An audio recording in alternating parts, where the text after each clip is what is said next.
The coffee was still warm when the police tested it. They found enough ricin to kill 4 grown men. My daughter-in-law handed it to me with a smile. My son had watched me lift it to my lips. And the maid, the woman it just fired, knocked it out of my hands on purpose. But here's the part that still keeps me awake at night. Maria wasn't trying to save me. She was trying to save herself. Because 3 hours after she spilled that coffee, I found out she'd been poisoning me for 6 months. Yeah. The woman who saved my life was also slowly killing me. And before this story ends, you'll understand why both of those things are true and why I owe her everything. If you're ready for the most twisted tale of betrayal, redemption, and survival you've heard this year, smash that subscribe button right now. Trust me, you'll want to remember where you heard this. Tuesday, October 8th, the day that was supposed to be my greatest triumph. I'm Richard Morrison, 38 years old, founder and CEO of Morrison Associates, a real estate empire worth 3.0 million. That morning, we were closing the Riverside project, an 8 million development deal that would cement my legacy. It'd been feeling off for months. Fatigue, occasional nausea, brain fog. My doctor called it stress and aging. I called it annoying but manageable. What I didn't know. Those were symptoms of chronic arsenic poisoning. But we'll get to that. That morning, my daughter-in-law Claire came into my studio at 3:00 am, radiant as always. Good morning, Richard. Big day. She set down my favorite blue mug, the one my late wife Margaret gave me. I made your coffee. Extra espresso shot, splash of cream, 1 sugar. I was touched. Claire wasn't usually domestic. That's very thoughtful. You've been so good to us. It's the least I can do. She squeezed my shoulder. Her perfume was expensive. Everything about Claire was expensive, which was ironic, given that she and my son David had been temporarily living in my house for 6 months after his tech startup hit a rough patch. I sipped the coffee. Perfect. Absolutely deliciously perfect. Maria had been acting weird all morning. For context, Maria was my housekeeper of 15 years. Quiet, efficient, practically invisible. That's what you want in household staff, people who do their jobs without drama. But that morning, she was pacing outside my studio, wringing her hands. When I came out at 4:00 with my coffee mug, heading for the door, she looked terrified. Morrison, she said, her voice shaking. Please. I need to speak with you. Not now, Maria. Most important meeting of my life in 45 minutes. It's about the coffee. It can wait. I moved past her. She stepped in front of me. And then she did something I'll never forget. She looked me dead in the eyes, reached out, and slapped the mug out of my hand. Coffee exploded across the white marble floor. Splashed up the walls. Ruined the 400 Persian rug. Maria. I roared. What the hell? I'm so sorry, Morrison. I'm so clumsy. I trip. But her eyes were saying something else entirely. They were saying, please understand. Please. I didn't understand. You're fired. Pack your things and get out of my house. Now. She flowed to the kitchen, sobbing. Claire appeared at the top of the stairs, perfectly timed. Richard. Oh my God, what happened? Maria just lost her mind. I need to change. Tell James to bring the car around at 9:00. I stormed upstairs, furious, completely unaware that Maria had just saved my life. Well. Sort of. When I came back down in a fresh suit at 9:00, Maria was in the kitchen with a cardboard box of her belongings. Her eyes were red and swollen. Maria, I said, slightly calmer. Maybe I overreacted. We can discuss this after the meeting. Nope. She stood up straight, dignified despite everything. You were right to fire me. I cannot work here anymore. But please, Morrison. She pulled something from her pocket. A small Ziploc bag with white powder in it. Please take this to the police. Have it tested. It's from your coffee this morning. From the floor. I stared at her.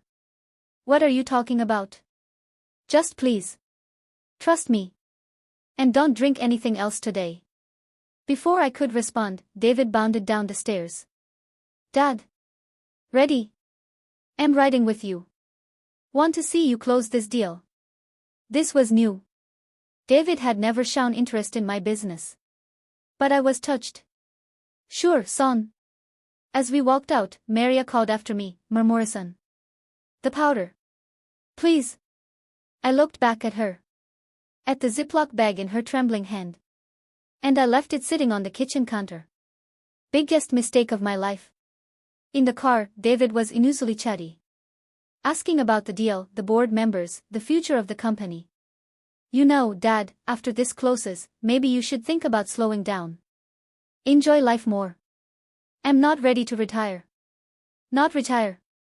Just delegate. Let someone younger take some of the weight. He smiled. Maybe let me get involved in the business. My phone buzzed. Unknown number. Please add a powder. Your life depends on it, Mgu. I stared at it. How did Maria get my personal cell number? Another text came through. And Morrison. I'm sorry. For everything. You'll understand soon. What the hell did that mean? We arrived at Morrison Associates at 9:00. As David and I stepped out of the elevator on the 5th floor, my phone rang. Unknown number. Maria. Morrison, please listen. Claire put something in your coffee this morning. I saw her.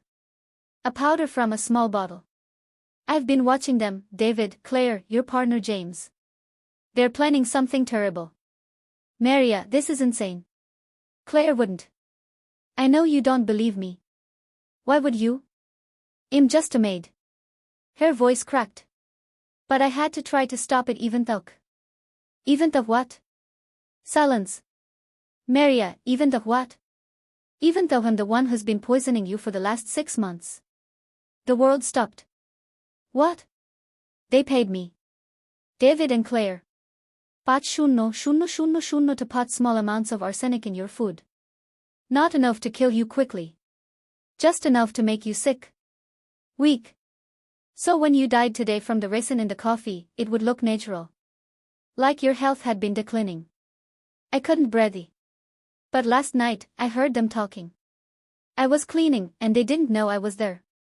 And I heard them say after you died, after they got your money, they were going to kill me too. Make it look like I killed you, then killed myself out of guilt. I was never going to get the rest of my money. I was always going to be the scapegoat. Yugu. I couldn't form words. You've been poisoning me? Yes. She was crying now. I'm a terrible person. I needed the money, my daughter back home, she's sick, she needs surgery, I was desperate, but that's no excuse. I helped them hurt you. And I am so sorry. But this morning, when I realized they were going to kill us both, I couldn't let you die. I had to stop it, even if it meant confessing everything. What are you? At a police station. I'm turning myself in. I brought the bottle of arsenic as evidence. I brought everything. I'm going to tell them about David and Claire and James and what they're planning. But Morrison, they're going to try to poison you at this meeting. Don't drink anything. Don't eat anything. And please get out of that building. The line went dead. I stood in the hallway, my mind fracturing into 1,000 pieces. My son was trying to murder me. My maid had been poisoning me for 6 months. And somehow, the person trying to kill me had just saved my life. David was watching me. Who was that, Dad? Wrong number. But my hands were shaking. I walked toward the restroom, heart hammering. Once inside, I called my attorney Mitchell Chen. Richard. What's? No time. Check the Riverside contract. Look for anything unusual about succession if I die before it closes. Richard, what? Now, Mitchell. I'm serious. 8 minutes later he called back. Jesus Christ, Richard. There's a clause I've never seen before. If you die before the deal closes, David inherits everything immediately. And there's a co-management provision with James Hendricks that this isn't standard. This is a setup. Richard, where are you? At the office. About to walk into a board meeting. Don't. Call the police. Get out. Now. I hung up and stared at myself in the mirror. My son wanted me dead. My business partner of 20 years was in on it. My daughter-in-law had been the bait. And my maid, my poisoner, had just confessed everything to the police. I had two choices, run or confront them. I chose confrontation. I walked out of the bathroom. David was waiting, leaning against a wall. Ready, Dad? Where is James? Conference room. Everyone's waiting. I studied my son's face. When had he become a stranger? Let's do this, I said. We walked down the hallway together. Through the glass walls, I could see the board members assembled. James Hendricks at the head of the table, looking confident. A fresh cup of coffee at my usual seat. The coffee that would kill me. David opened the door. And I walked in. Gentlemen, ladies, I said, taking my seat. Not touching the coffee. Thank you for being here. James smiled. Big day, Richard. Historic. Absolutely historic. I looked around the table. Before we begin, I wanted to mention something. I got a very interesting phone call this morning. David shifted in his seat behind me. Really? James asked. About the deal? About poison, actually. The room went silent. Specifically about ricin. That's a fascinating substance. Tasteless. Odorless. Causes organ failure within hours. Very difficult to trace if the victim has a pre-existing condition or has been, say, chronically poisoned with arsenic for months. James' smile didn't waver, but his ease did. Richard, what are you talking about? I picked up the coffee cup. Held it up to the light. Is this coffee poisoned, James? That's insane. Is it? I stood up and walked to the window, still holding the cup. See, here's what I learned this morning. My maid Maria, you remember Maria, David? Behind me, my son said nothing. Maria confessed to the police an hour ago that she's been poisoning me with arsenic for 6 months. Paid by my loving son and his beautiful wife to make me sick. To waken me. So that when I died today, supposedly from a heart attack during this stressful meeting, it would seem believable. I turned to face the room. Every board member was frozen. The police are testing a sample of my coffee from this morning right now. The coffee Claire made me. I suspect they'll find ricin. And I suspect when they search this building, they'll find more ricin in this cup right here. I held it up. I also suspect they'll find that my business partner James Hendricks has been embezzling from company accounts, and that the Riverside deal was structured to cover his tracks while giving him and my son control of my company after my very convenient death. James stood up. This is absurd. Richard, you're clearly having some kind of breakdown. Am I? I walked toward him. Then you won't mind if I ask you to drink this coffee instead. I held the cup out to him. The room held its breath. James stared at the cup. At me. Back at the cup. This is ridiculous. Drink it, James. If I'm crazy, prove it. Drink the coffee. His hand trembled as he reached for it. And then, the conference room door exploded open. 6 sniped officers, guns drawn. Nobody move. But that's not the twist. The twist was the woman who walked in behind them. Maria. Not in handcuffs. Wearing a wire. Walking next to a woman in an FBI jacket. Richard Morrison. The FBI agent stepped forward. I'm Special Agent Sarah Chen. We've been investigating your business partner James Hendricks for securities fraud for 8 months. Maria Gonzalez has been working with us as a confidential informant. The world tilted sideways. What? Maria met my eyes. I'm sorry I couldn't tell you, Morrison. But when your son approached me 6 months ago and asked me to poison you, I went immediately to the FBI. They asked me to play along. To document everything. To help them build a case not just against Hendricks, but against everyone involved in the conspiracy.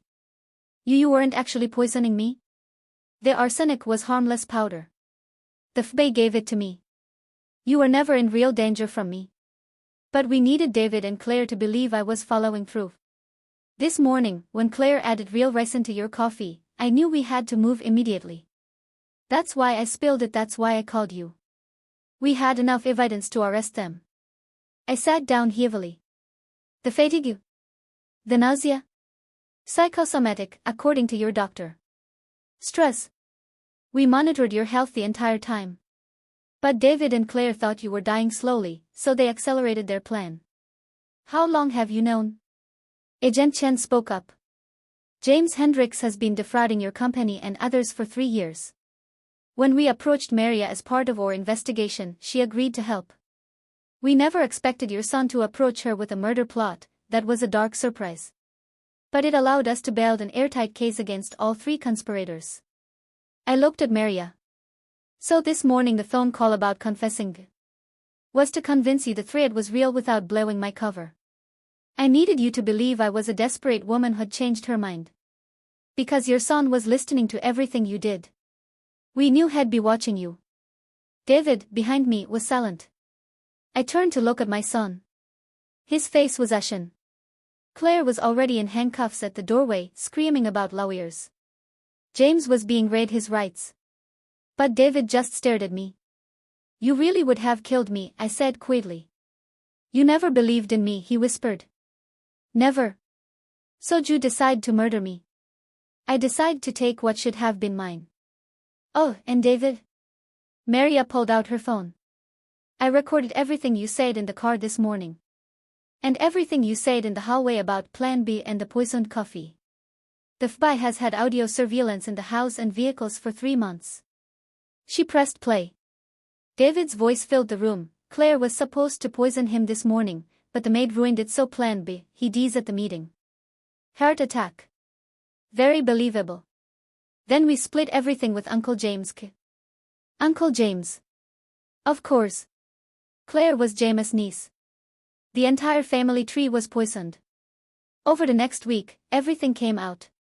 James Hendricks had been running a securities fraud scheme for 3 years, siphoning money from Morrison Associates and several other companies. Had stolen almost $2 million. When he knew I was getting close to discovering it during the Riverside DIL audit, he panicked. He needed me dead before I found the irregularities. Enter his niece Claire. Beautiful, charming, sociopathic Claire, who seduced my son 2 years ago with James' encouragement. David, desperate for his own success and drowning in debt from his failed startup, was easy prey. They married quickly. Moved into my house. Got close to me. The plan, slow poisoning via Maria, who they'd pay off, then a final fatal dose at the board meeting. With me dead, David inherits everything immediately thanks to the amended contract James had sneaked into the paperwork. David and James split control of the company, cover up the embezzlement using the Riverside DIL funds, and live happily ever after. They'd planned to frame Maria for my murder, then stage her suicide. Clean and tidy. What they didn't know, Maria had gone straight to the FBI the moment David approached her. I sat with Maria in the FBI office 3 days after the arrests. Why did you do it? I asked.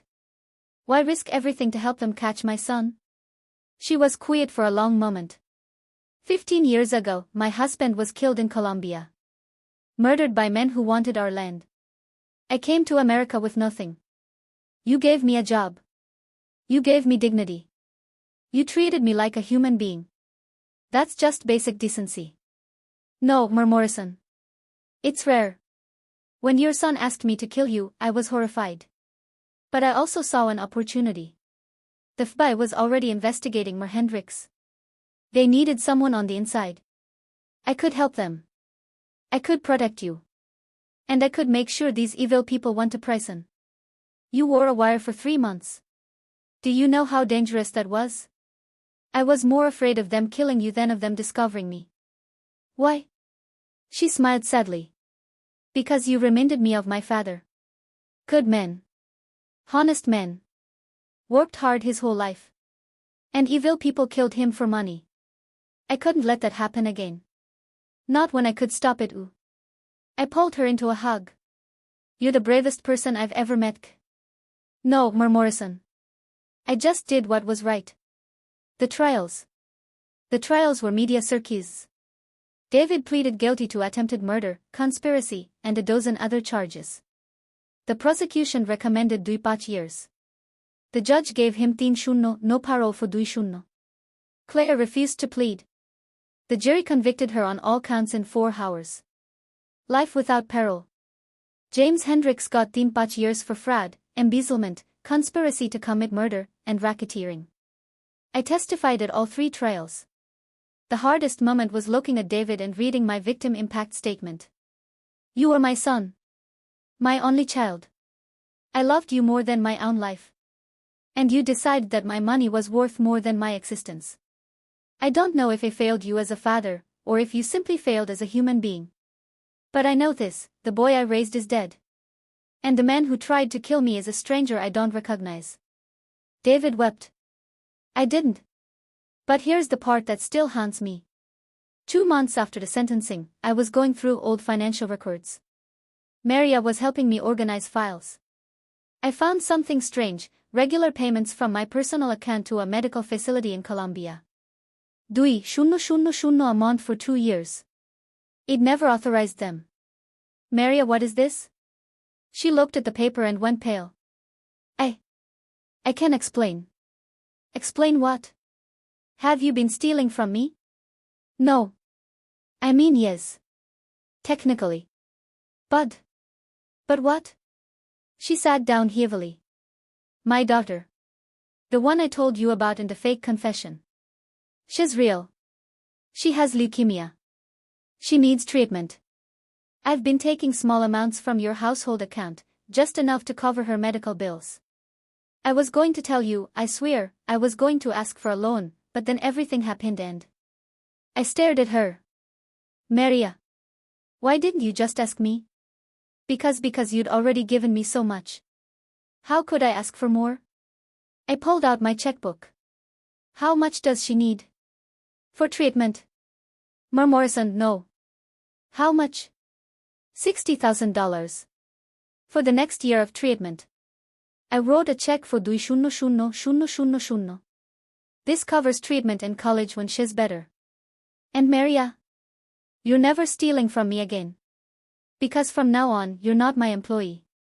You're family. And family asks for help. She sobbed into her hands. But I stole from you. You saved my life. I think we're even. It's been 18 months since that Tuesday morning.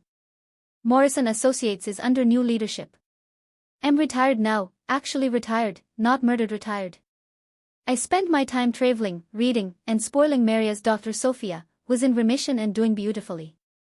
Maria lives in the main house now. Her sister and Sophia moved here from Colombia last year. The estate is full of life again, real life, not the poisoned pretense of family that David and Claire brought. I visit David once a year in prison. I don't know why. Maybe I'm hoping to see a glimmer of the boy he used to be. Maybe I'm just a foolish old man who can't let go. Last time I visited, he asked me if I'd forgiven him. No, I said. I don't think I ever will. But I've accepted that the son I loved never really existed. I loved an idea. You were always this person, I just couldn't see it go. Maybe if you'd believed in me more. Don't make this my fault. You tried to murder me, David. You don't get to blame that on my parenting. He had nothing to say to that. Here's what I learned from all of this. Blood doesn't make you family. Loyalty does. Love does. Sacrifice does. Maria, a woman I barely noticed for 15 years, risked her life for mine. She wore a wire for 3 months, knowing that if she was discovered, David and Claire would kill her. She did it anyway. My own son plotted my murder for money. So who's my real family? The answer is obvious. Oh, and one more thing. 3 months ago, I was contacted by a lawyer representing an estate. Turns out James Hendricks had a life insurance policy. A big one. And when he went to prison for trying to kill me, the policy was void due to criminal activity. The beneficiary was listed as next of kin. That was Claire. But since Claire is in prison for life, the policy defaulted to a contingent beneficiary listed in the fine print. Want to guess who that was? Maria Gonzalez. $2.5 million. Apparently, years ago, James had listed household staff as a contingent beneficiary for tax reasons and never updated it. It was a throwaway designation, meaningless paperwork. Until it wasn't. When I told Maria, she laughed until she cried. So let me understand this, she said. They tried to kill you to steal your money. They tried to kill me to cover it up. And now I'm getting their money instead? Karma's a beautiful thing. What should I do with it? Whatever you want. You earned it, Gu. She started a foundation for families dealing with childhood cancer. Named it after Sophia. The woman they tried to murder became the hero of the story. Richard and Maria's family having dinner together, laughing. So that's my story. The story of how my maid spilled my coffee, saved my life, brought down a conspiracy, and ended up becoming the daughter I wish it had all along. If this story shocked you, moved you, or made you rethink everything you thought you knew about family and loyalty, do me a favor, hit that like button, smash subscribe, and share this with someone who needs to hear it.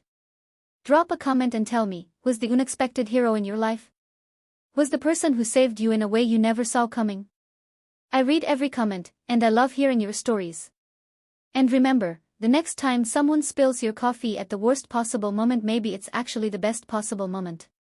Trust wisely. Love carefully. And pay attention to the people who have nothing to gain from saving you but do it anyway. I'm Richard Morrison, and this is how my maid's clumsiness turned out to be the greatest gift I ever received. See you in the next story.